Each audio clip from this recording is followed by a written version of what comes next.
கிட்டத்தட்ட 1966 வரைக்கும் எங்களுடைய இல்லத்திற்கு அவர்கள் வருகை தந்திருக்கிறார்கள். அதன் பின்புதான் படுக்கையில் ஆகிவிட்டார்கள்.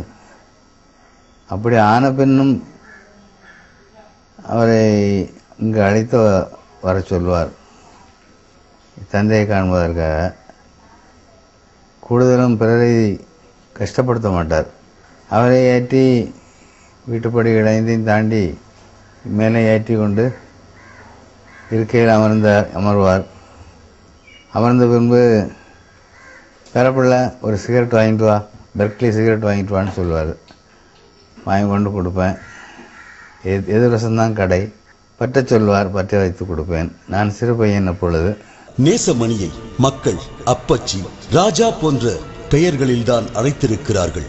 மக்கள் பிரச்சனைக்காக நேசமணி செல்லும் போதெல்லாம் நேசமணி ராஜாவுக்கு ஜே என்று முழக்கமிடும் மக்கள் உடன் செல்லும் ரசாக்கை வாழ்த்தி முழக்கமிடும் வார்த்தை பற்றிய தகவல் சுவாரஸ்யமானது.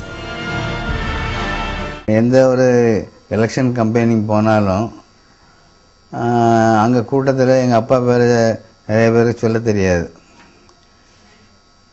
ரசாக்குன்னு வராது அவங்களுக்கு. அதனால் மேத்தன்னே சொல்லுவாங்க. நெடுமங்காட்டு போனால் அஞ்சரை தான், திருவனந்தபுரம் போனால் அஞ்சரை தான், பாலராமரத்துக்கு போனால் அஞ்சரை தான். எல்லா இடம் மேத்தன்னு தான் சொல்லுவாங்க. நேசமணி ராஜாவுக்கும் கூட சேர்ந்த மேத்தனுக்கும் ஜேன்னு தான் சொல்லுவாங்க. மார்ஷல் நேசமணிக்கு மார்ஷல் என்கின்ற பட்டத்தை வைத்து பெருமைப்படுத்தியதே அப்துல் ரசாக் தான் என்பது குறிப்பிடத்தக்கது. மார்ஷல் நேசமணிக்கு மார்ஷல் பட்டம் கொடுத்தது அப்துல் ரசாக் எம்பி.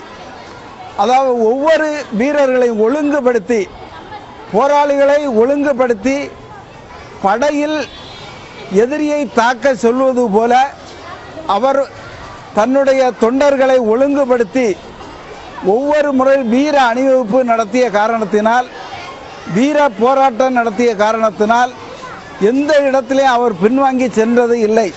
அவ்வாறு இருந்த காரணத்தினால் அப்துல் ரசாக் எம்பி அவர்கள் மார்ஷல் நேசமணிக்கு மார்ஷல் பட்டம் கொடுத்தார்கள். அப்துல் ரசாக் இறந்த பிறகு அவரை அருகில் இருக்கும் மையவாடியில் புதைத்திருக்கிறார்கள். மையவாடியில் அமைந்திருக்கும் வரலாற்று சிறப்புமிக்க கல் பற்றியும் ரசாக்கின் இறுதி ஆசை பற்றியும் ஆச்சரிய தகவல்கள் சொல்லப்படுகின்றன. திருவிதாங்கூர் மகாராஜாவுக்காக வேண்டி ஆற்காட்டு நவாபினுடைய படைகள் ஒரு 10,000 குதிரைப்படை வீரர்களை நாஞ்சில் நாட்டில் தங்க வச்சதாட்டு ஒரு வரலாறு இருக்குது.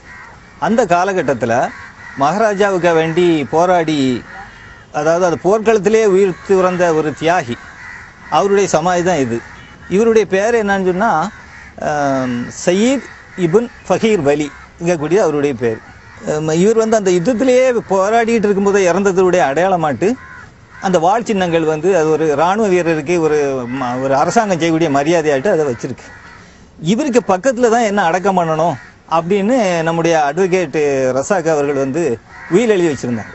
நிறைய நண்பர்கள்ட்ட சொல்லியிருந்தாங்க. அதனால் அவருடைய சமாதியும் இந்த பகுதியில் இந்த பக்கமாக இருக்கலாம் அல்லது அந்த பக்கமாக இருக்கலாம். ஏன்னா இந்த மையவாடியை பொறுத்தவரை இது பொது மையவாடி, யாருக்குமே சமாதி கட்டக்கூடிய அனுமதி கிடையாது. இங்கே அவருடைய விருப்பத்துக்காக வேண்டி இந்த சமுதாயம் அந்த விருப்பத்தை நிறைவேற்றிடுச்சு. இறந்த பிறகு தன்னை அடக்கம் செய்வதில் நேசமணிக்கும் இறுதி ஆசை இருந்திருக்கிறது. அது நேசமணியை இன்னும் உயர வைத்திருக்கிறது. அந்த சமாதி பற்றிய ஆச்சரிய தகவல் இடைவேளைக்கு பிறகு. மண் பேசும் சரித்திரம். இடைவேளைக்கு பிறகு 1956ஆம் ஆண்டு நவம்பர் 1ஆம் தேதி 4 தெற்கு தாலுக்காக்கள் கன்னியாகுமரி மாவட்டமாக தமிழகத்துடன் இணைக்கப்பட்டது. இதேபோல் செங்கோட்டையின் கிழக்கு பகுதி திருநெல்வேலியுடன் இணைக்கப்பட்டது. குமரி மாவட்டம் உருவான பிறகு திருவாங்கூர் தமிழ்நாடு காங்கிரஸ் கலைக்கப்பட்டு தமிழ்நாடு காங்கிரஸ் உறுப்பினர்களாக இந்திய தேசிய காங்கிரஸில் இணைந்தனர். குமரி மாவட்டத்தில் இணைப்பு விழா SLV பள்ளி என்று அழைக்கப்படும் சேது லட்சுமிபாய் அரசு மேல்நிலை பள்ளிக்கு முன்னதான மைதானத்தில் நடந்திருக்கிறது.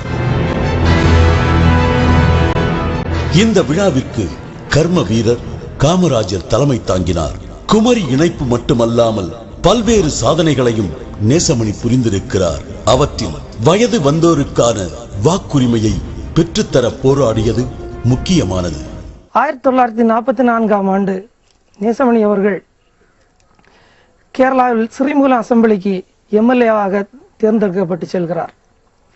சிறந்த நாடாளுமன்றவாதியாக இருந்த நேசமணி நாகர்கோவிலுக்கு ரயில்வே பாதை அமைக்கவும் போராடியிருக்கிறார். 1952ஆம் ஆண்டும் 1965ஆம் ஆண்டும் உள்ள பாராளுமன்ற உரையில் கன்னியாகுமரி மாவட்டத்திற்கு ரயில் கொண்டு வர வேண்டும் என்ற கருத்தை பாராளுமன்றத்தில் அவர்கள் பதித்துள்ளார்கள். நேசமணி அவர்கள் எம்பியாக இருந்த காலத்தில் குரல் கொடுத்த அந்த ரயில்வே திட்டம் திரு குமரியந்தன் அவர்கள் எம்பியாக இருந்த காலத்தில் முடிக்கப்பட்டது.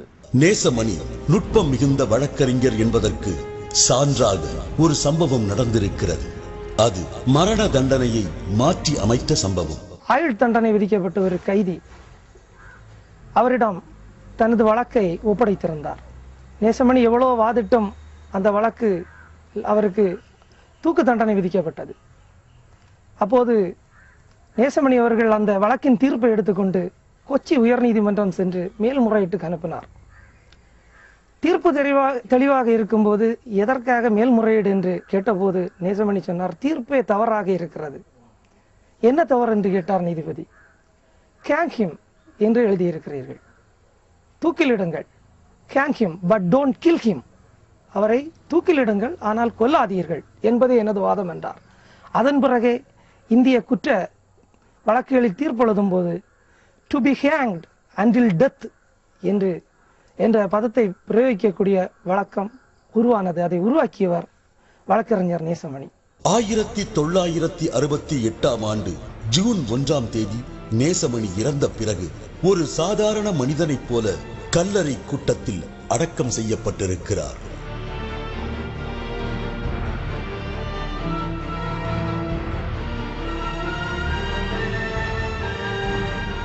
எந்த ஒரு தனி கௌரவமும் ஆடம்பரமும் தன் மறைவுக்கு பிறகு இருக்கக்கூடாது என்பது மார்ஷல் நேசமணியின் ஆசையாகவும் வலியுறுத்தலாகவும் இருந்திருக்கிறது. நேசமணியின் கல்லறைக்கு அருகிலேயே அவரது மனைவி கரோலின் அம்மையார் கல்லறையும் அமைக்கப்பட்டிருக்கிறது. ரைட் சைடில் இருக்க கல்லறை இது எனக்கு பாட்டிய கல்லறை. அவங்க பேர் கேர்லின்.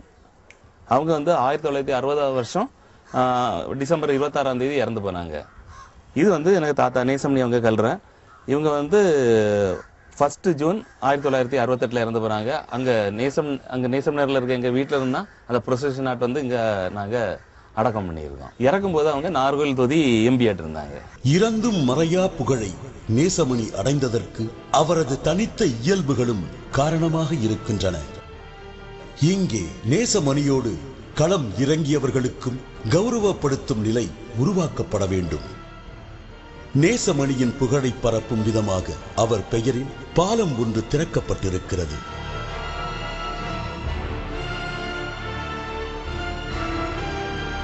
மார்த்தாண்டத்தில் உள்ள ஒரு கல்லூரி அவர் பெயரை தாங்கி இயங்குகிறது. திங்கள் சந்தையில் பூங்காவிற்கு நேசமணியின் பெயர் சூட்டப்பட்டிருக்கிறது. நாகர்கோவிலில் நேசமணிக்கு மணிமண்டபம் அமைக்கும் பணி தற்போது தொடங்கி இருக்கிறது. இப்படி நேசமணியின் புகழ்மிக்க சரித்திரம் விரிந்து கொண்டே போகிறது. இன்னும் தெற்கு எல்லை போராட்டத்தில் பங்கு கொண்ட பல தலைவர்களும் இருக்கிறார்கள். எல்லை போராட்டத்தை தாண்டி சரித்திரம் படைத்த பல தலைவர்களும் குமரியில் இருக்கிறார்கள். அவர்களை எல்லாம் பிரிதொரு சந்தர்ப்பத்தில் பேசுவோம்.